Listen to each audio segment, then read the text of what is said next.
नमस्कार, आप सभी को स्वागत करते हैं कॉमर्स फैक्ट्री की और एक वीडियो पर। बीआरएस जो क्लास 11 का एक बहुत ही अच्छा और बहुत ही इंपॉर्टेंट टॉपिक है, उसके ऊपर मैंने पहले एक वीडियो बनाया हुआ है, जिसके ऊपर मैंने थोड़ा बेसिक बेसिक बातें बोल दिया था, लेकिन उस वीडियो में एग्जाम्पल नहीं था। तो मैंने सोचा कि आप लोगों के लिए बीआरएस का एग्जाम्पल लाऊं, तो मैंने इस वीडियो को लेकर और 3 वीडियो डालूंगा ताकि आप लोग को बहुत अच्छी तरह बीआरएस समझ में आ जाए। देखिए, बीआरएस का जो भी थ्योरी है आप लोग पढ़ लीजिए, रीड कर लीजिए, उससे आप लोगों को समझ में आ जाएगा कि बीआरएस होते क्या है, क्यों बनाते हैं। मेरे इस वीडियो में मैं सिर्फ और सिर्फ प्रैक्टिकल क्वेश्चन के बारे में बोलूंगा। देखिए, बीआरएस करने के लिए सिर्फ और सिर्फ आप लोगों को कुछ चीजें जानना जरूरी है। इसके लिए आपको जानना पड़ेगा बीआरएस में फेवरेबल बैलेंस और अनफेवरेबल बैलेंस होते हैं। देखिए, अगर हमारा कैशबुक के रूल का अनुसार कोई भी पैसा हमारे पास आता है, अगर कैशबुक कोई भी पैसा रिसीव करता है, तो वो जाता है डेबिट साइड में। तो अगर balance as per cashbook debit है और debit balance as per cashbook है, तो ये हम मानेंगे कि हमारे पास फेवरेबल बैलेंस है, यानी कि कोई ओवरड्राफ्ट नहीं, हमारे पास पैसा जमा है। ठीक है। अगर इस केस में ही उल्टा हो जाए, यानी कि क्वेश्चन में आएगा credit balance as per cashbook, यानी कि जो हमारा पैसा था वो ओवरड्राफ्ट है, मतलब हमारे पास पैसा जमा नहीं है, हमको पैसा देना बाकी है, ओवरड्राफ्ट है। तो इस केस में credit balance as per cashbook को बोलेगा अनफेवरेबल बैलेंस। ठीक है। सेम इसी तरह पासबुक में क्या होता है, आप लोगों को पता है, पासबुक में अगर कोई भी पैसा आता है तो बैंक पासबुक में क्या करता है, क्रेडिट। तो अगर ऐसा क्वेश्चन में है credit balance as per passbook, तो वो हम मानेंगे फेवरेबल बैलेंस है, और इसका उल्टा debit balance as per passbook को मानेंगे ये अनफेवरेबल बैलेंस है। देखिए, ये सब तो आप सबको पता है ही। तो हम क्या करते हैं, अभी प्रैक्टिकल करेंगे, और प्रैक्टिकल का सिर्फ एक ही रूल है। ठीक है। जो हमारा ऊपर क्वेश्चन में बुक है, देखिए बैलेंस एज पर कैशबुक अगर लिखा है, तो जो कोई भी गलती है, जो कोई भी प्रॉब्लम है, सिर्फ और सिर्फ कैशबुक में ही करेंगे। जो भी बुक का बैलेंस होगा उस बुक में ही जो भी करना है करेंगे। ठीक है। तो आइए हम पहला प्रैक्टिकल के तरफ चलते हैं। आप लोग इसे पॉज करके अच्छी तरह एक बार पढ़ लो। मैं अभी बताऊंगा, लेकिन आप लोग इसको पॉज करके अपनी कॉपी में लिख भी सकते हो और अच्छी तरह एक बार पढ़ लो। अब हम शुरू करते हैं हमारा बीआरएस का प्रैक्टिकल क्वेश्चन। देखिए, क्वेश्चन नंबर 1 पे क्या बताया, prepare a bank reconciliation statement यानी कि बीआरएस एज ऑन 31 दिसंबर 2021। हमको बोला 2021 का 31 दिसंबर में एक बीआरएस बनाओ। तो हम अब बीआरएस बनाएंगे। देखो, बीआरएस बनाने से पहले आप लोगों को कुछ चीजें ध्यान देना है। मैंने पहले भी बताया है, अभी भी बताता हूं कि इस क्वेश्चन का पहला लाइन क्या है। तो आप लोग यहां पर ध्यान से पढ़ना, एग्जाम में भी और जब क्वेश्चन करना तब भी। Debit balance as per cashbook, इस पे हमको एक बहुत अच्छा इंफॉर्मेशन मिल गया कि बैलेंस से कैशबुक पे और है डेबिट, यानी कि ये है फेवरेबल बैलेंस। ठीक है। तो ये फेवरेबल बैलेंस हुआ तो क्या हमने क्या पढ़ा था, क्या बताया था, अगर debit balance as per cashbook है और फेवरेबल बैलेंस है तो ये अमाउंट जाएगा प्लस पे। तो ये पहला वाला हमारा क्या हुआ, ए का वो 10,000, ये प्लस। ठीक है। ये कहां पर जाएगा, प्लस पे। ओके, पहला तो हो गया। अब दूसरा पढ़ेंगे, checks amounting ₹2,000 were deposited into bank on 30 December 2021 but were collected and credited by the bank on 2nd January 2022। अब देखो, हमारा ये टाइम पीरियड है 2021 का 31 दिसंबर तक। ठीक है। और 30 दिसंबर में क्या हुआ, हमारे पास एक चेक आया, डिपॉजिट यानी कि एक चेक रिसीव्ड हुआ। तो हमने चेक जाकर बैंक में जमा किया और बैंक वालों ने क्या किया, हमारा जो चेक था वो हमारा पासबुक में क्रेडिट किया 2022 का 2 जनवरी में। मतलब हमारा जो अकाउंटिंग पीरियड है उसका अंडर जो ट्रांजैक्शन आएगा उसमें ही हम सब कुछ रिकॉर्ड करेंगे, लेकिन ये ट्रांजैक्शन तो हमारी अकाउंटिंग की पीरियड के अंडर है ही नहीं, दूसरी ईयर का है, नेक्स्ट ईयर का है। तो इसमें क्या हुआ, हमारा जो 2000 का चेक रिसिप्ट हुआ उसी वक्त हमने हमारा कैशबुक का बैलेंस बढ़ा दिया, लेकिन पासबुक पे बैलेंस क्या है, अभी भी कम है। 2000 कैशबुक में ज्यादा है और पासबुक में कम है। तो अब देखो इसका अकाउंटिंग ट्रीटमेंट क्या होगा, बीआरएस में ट्रीटमेंट क्या होगा।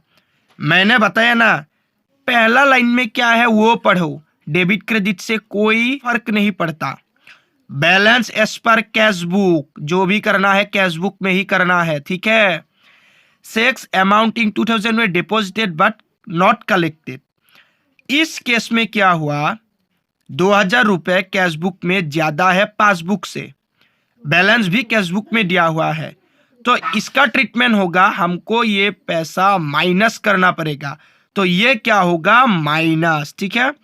यहाँ पे मैं बी पे लिख देता हूं माइनस, बी के आगे। आप लोगों को समझ में आया। सी में क्या है, interest on investment 1200 was collected by the bank but it was not recorded in the cash book। तो हमारा इन्वेस्टमेंट है और 1200 रुपीज हमको इंटरेस्ट मिला, लेकिन ये इंटरेस्ट बैंक से कलेक्ट हो गया, लेकिन अभी तक हमारा कैश बुक में एंट्री नहीं बना है। मतलब हमारा जो ये इन्वेस्टमेंट का पैसा है पासबुक में तो प्लस हो गया, बैंक ने तो पासबुक में प्लस करवा दिया, लेकिन हमने अभी तक कैश बुक में प्लस नहीं किया है। इस केस में पासबुक का बैलेंस कैश बुक से ज्यादा है, कितना रुपए, 1200। तो हमको क्या करना पड़ेगा, पहला लाइन फिर से, balance as per cash book, मतलब हमको करना पड़ेगा कैश बुक में। इसका मतलब पासबुक अगर ज्यादा है तो कैश बुक को भी ज्यादा करना पड़ेगा या नहीं, तभी तो इक्वल होगा। तो ये होगा प्लस, ठीक है। 3 एंट्री हो गया। डी में क्या है देखो, ए check of ₹2200 was issued on 26th November but the same was presented to bank after 31st December।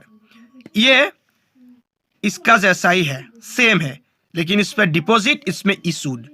हुआ क्या, एक चेक इशू कर दिया हमने।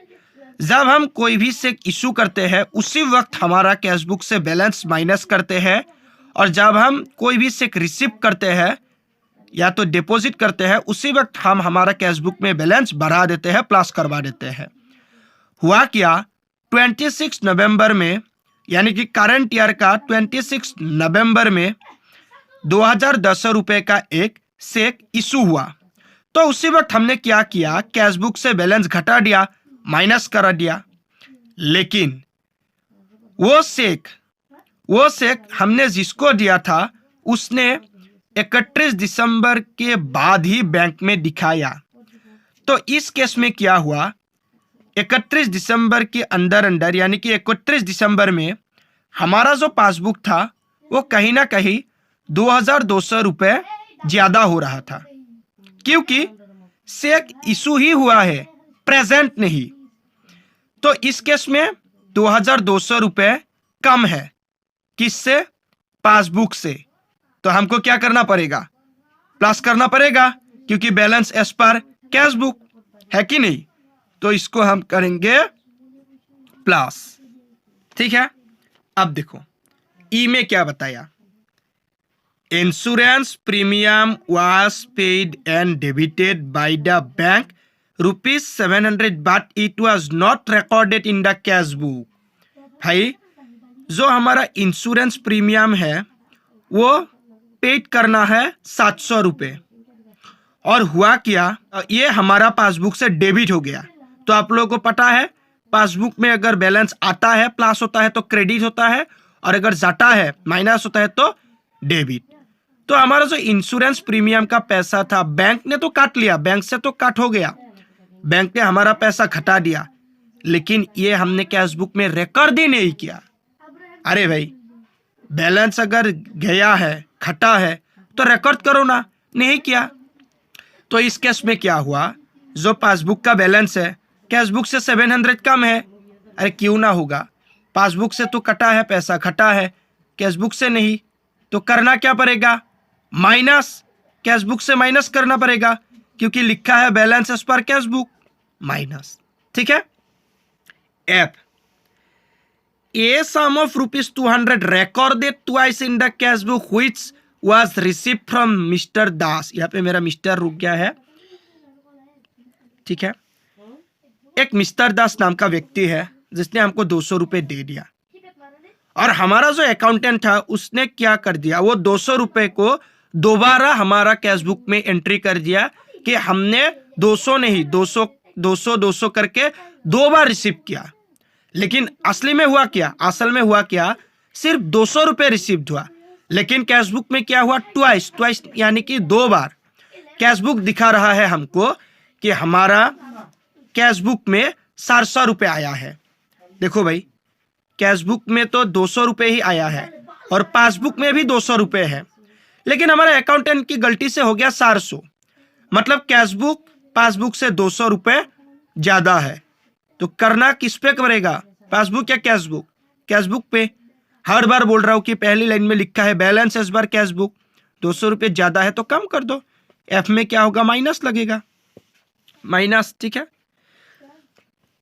Last entry, a check of 2000 received from Borua which was omitted to be deposited into bank। Barua नाम का एक आदमी है, इसने क्या किया, एक हमको चेक दे दिया, a check of 2000 received, और ये जो हमको चेक रिसीव्ड हुआ वो क्या हुआ, omitted to be deposited into bank, मतलब बैंक में गया ही नहीं, हमने बैंक में डिपॉजिट किया ही नहीं। अरे भाई, जो चेक बैंक में नहीं जाएगा पैसा मिलेगा, नहीं मिलेगा। कैश बुक में ही प्लस हो गया, लेकिन पासबुक में हुआ क्या, नहीं। इस केस में पासबुक का बैलेंस कैश बुक से 2000 कम है। किस पे एंट्री करना पड़ेगा, किसके बेसिस पे, पासबुक या कैश बुक? कैश बुक पे, क्योंकि लिखा ही है बैलेंस इस बार कैश बुक। तो 2000 अगर कैश बुक से कम है, पासबुक में 2000 अगर कम है कैश बुक में, तो कैश बुक को भी तो कम कर दो ना, तो ये होगा माइनस। ठीक है।